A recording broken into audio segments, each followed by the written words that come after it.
거짓말 탐지기도 속일 수 있을 것 같은데 전청조는 거짓말 탐지기도 속일 수 있는 멘탈 자체가 그분은 일반인의 멘탈이 아니시기 때문에 그러니까 자기가 하는 거짓말을 진실이라고 믿고 계시기 때문에 겉함에도 안 걸리실 것 같아요. 그렇게 보면은 상대적으로 이제 남현 씨가 이제 아마추어니까 오히려 말릴 수도 있지 않을까 생각도 들더라고요.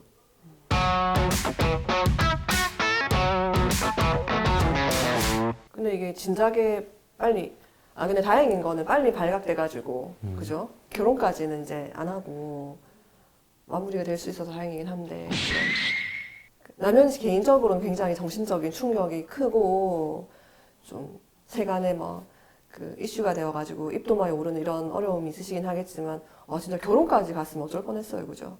그러니까 빨리 그냥 지금 결혼하겠다 어떻게 보면 약혼을 네. 공표한 단계에서 이게 마무리된 게 그나마 참 다행이다.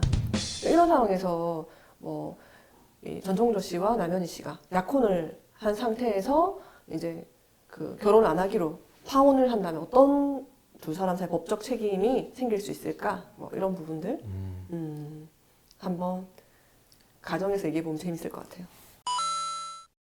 네, 일단 전청조 씨가 파혼의 책임이 있다라고 보여지고요, 그죠? 네. 예, 그 파혼, 약혼 관련해가지고 민법에서 정하고 있는 게 있는데요.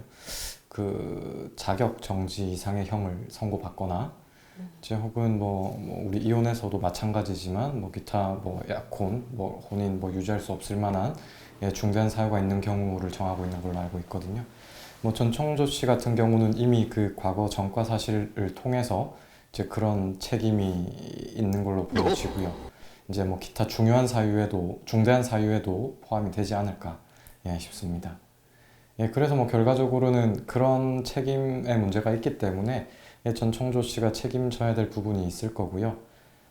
파혼을 하게 된다라면 일반적으로 재산적인 손해와 정신적인 손해 두 가지로 분류해서 이제 그 부분을 좀 배상해야 되지 않을까 그렇습니다. 그렇죠. 그래서 그 교부된 예물이 있다라고 한다면 네. 그 예물에 대한 반환 청구를 그 유책성이 있는 사람은 청구할 수 없지만 그 상대방은 할 수 있거든요.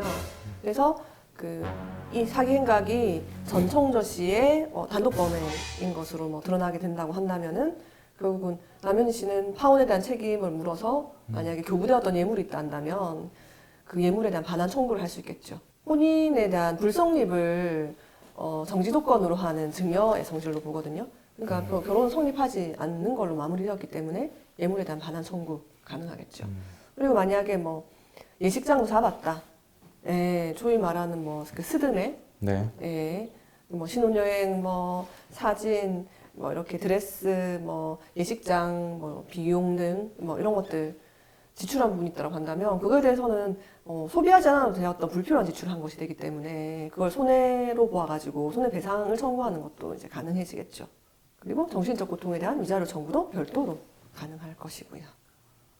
그런데 사실 전청조는 지금 거의 이게 신불만 아니지 그 본인 명의 통장을 쓸 수 없는 상태인 것으로 알고 있거든요. 그래서 그 경호원들이 그 월 1,500을 받으면서 경호만 해준 게 아니라 그 자신의 계좌를 사명 계좌로 쓸 수 있게끔 제공도 했다 하거든요. 그래서 그쪽으로 그런 범죄 수익금들이 들어왔던 것으로 알고 있어요. 그래서 그 돈으로 이제 남현희 씨한테 애정 공세를 했었던 거고 그렇기 때문에 사실상 그 전청조 씨에게 배상 명령을 받든 아니면 민사소송 별도로 제기한다 하더라도 강제 집행이 안 될 것 같아요. 그래서 그런 점을 잘 알았기 때문에 전문직 부부 피해 입으신 분들은 남현희 씨도 이 사기죄 공범이 아니냐 하고 함께 이제 묶어서 이제 수사기관에 고소를 했던 것으로 생각되고요. 근데 남현희 씨는 거의 준 게 없고 받은 것만 있어가지고 그죠? 예물 반환을 받을 만한 소지는 없어 보이기는 하네요. 근데 정신적 고통에 대한 위자료 책임? 그런 거 물어볼 수 있을 것 같아요. 그리고 결혼을 하기 위한 얼마나 준비를 구체적으로 했는지는 모르겠지만 그 과정에서 들어간 일식장 비용이라든가 아니면 메이크업, 드레스, 뭐 신혼여행 경비 뭐 이런 것도 있다라고 한다면은 그런 부분에 대해서도 전청조에게 손해배상 청구를 할 수 있다. 하지만 전청조가 지금 거의 무자력 상태인 것으로 보여져서 현실적으로 그걸 받을 수 있을지는 또 별개의 문제다 보니까 피해 구제에 좀 어려움이 예상됩니다. 네네. 뭐 벤틀리나 명품 가방 등이 전청조 씨의 사기 범죄에 따른 수익으로서 된 거고 어떻게 보면 또 그게 그죠 사기 범행을 하기 위한 수단이 되기도 했네요. 몰수 추식 뭐 이런 정도 정리되지 않을까. 그리고 또 그 남현희 씨가 그거를 뭐 반환하겠다, 그죠? 뭐 그렇게 언론에 발표한 것으로 보여지더라고요. 아 근데 이게 어떻게 보면은 그죠? 그 여성지에 내가 결혼 발표를 했다는 게 신의 한 수였던 것 같아요. 만약에 그 발표 안 했었으면은 이 사이버 수사대가 전청조를 이렇게 사전에 검증 안 해뒀을 것 같거든요. 그럼 진짜 당했을 수도 있는데 그 덕분에 사이버 수사대가 이렇게 또 미리 알아봐 주신 덕분에 그러니까 요즘 뭐 흥신소 해가지고 결혼 전에 그 사람 정보 조회하고 뒷조사하고 결혼한다잖아요. 돈 굳었네. 너무 이렇게 싼 멘트가 자꾸. 아 근데 진짜 필요하겠네요 요즘은. 요즘엔 네. 파라다이스 쪽에서는 뭐 안 하겠죠, 고소 같은 거. 명예훼손을 고소 진짜 할 것도 같다. 하고 싶을 수도 있을 것 같다. 꼭 하면 재벌 3세라고 자기들 쪽 재벌 3세라는 식으로 사기 범행하고 다니니까 왠지 P그룹에 51조 원 현금으로 갖고 있을 것 같은 그런 느낌 들지 않아요? 엄청 맞죠. 대단한 재력이 있는 것 같아요. 진짜로 혼외자면 문제가 안 되는 건가요? 지금 모든 상황이? 전청조가 진짜 혼외자고 재벌이었다면은 문제가 되지 않느냐. 당연히 문제 안 됐겠죠? 안 됐을 것 같긴 한데 이 모든 게 진실이고 그 사기 전적은 있어요. 그렇죠. 사기 전과가 많잖아요. 이게 그 혼외자가 아니었기 때문에 사기를 친 거지 애초에 혼외자였으면 사기를 안 쳤지 않았을까. 아 일단 아버지도 명확하게 있네요.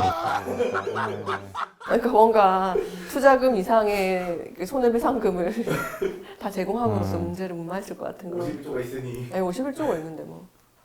그러니까 그 51조라는 게 그러니까 또 그런 생각도 들어요. 그러니까 내가 경험적으로 알 수 있는 예측 가능한 범위 안에서 거짓말을 하면은 그죠? 그러면 그거를 막 검증을 한단 말이죠. 그런데 내가 아예 경험할 수 없는 범접하기 어려운 그런 세계에 대해서 허무맹랑한 사실을 얘기를 하게 되면은 어차피 나는 그걸 검증할 수 있는 능력이 없잖아요. 현실 감각이 없으니까 그거에 대해서 너무 쉽게 믿게 되는 그런 부분도 있는 것 같아요. 화원에서도 위자료 얼마나 받을 수 있을까요? 남현희 씨가요? 얼마 정도 받을 수? 못 받을 것 같은데요? 아니, 저는 공범이라서. 같이 했다는 생각이라. 공범이어도 계속 안 했다고 잡아떼면 그 유죄 인정받는 범죄자들의 대부분이 다 자기는 무죄라고 주장해요. 잡아뗀다고 해서 다 무죄가 되는 것이 아니기 때문에. 그러니까 말로는 자기 범행 인정하는 경우들이 잘 없으니까.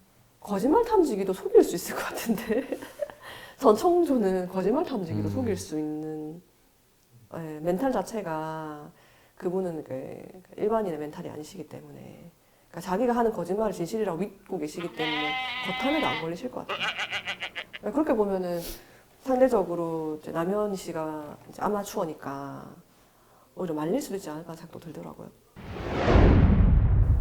네, 그 여성지 인터뷰 신의 한 수였다고 생각합니다. 덕분에 사이버 수사대가 전청조 검증해줘가지고 정말 다행히 파혼으로 마무리될 수 있었던 거 정말 큰 행운이라 생각하고요. 사이버 수사대 아임 신뢰입니다.